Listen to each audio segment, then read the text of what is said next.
Now there are a bunch of parameters I can set here in a very visual way. So first of all, this web page is very minimal. It only serves the great playground we built. Here in the top filter section, you can basically filter what API you want to use. By the way, new APIs we are adding soon here. So for example, right now I'm on market stack, and now if I scroll down, in the left hand side, you see the first thing I have is endpoints. If you expand this drop down, you will get to know what endpoints this market stack API has.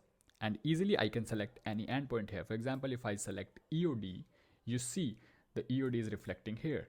For instance, if I select intraday, you see the endpoint URI being changed, which means that now I'm on the intraday endpoint. For this demo purpose, I'm going to make a call to EOD data endpoint of market stack.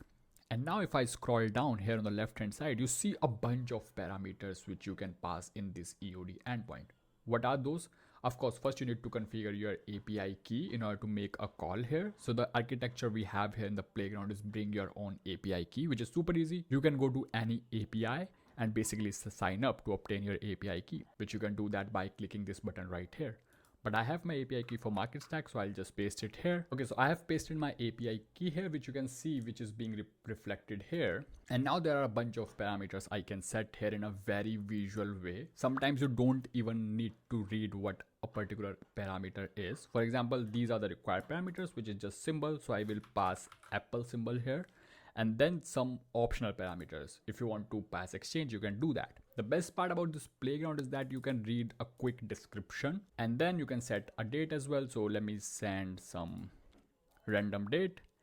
I don't need date 2 parameters, and then I can basically sort my data in ascending or descending order. So I will select descending, and then using this slide bar, you can set the limit parameter. I'm not going to do that because it's just a demo purpose. And then again offset you can do, and the thing you need to do is just click send, and it will make an API call. And as you can see, I'm getting my data over here.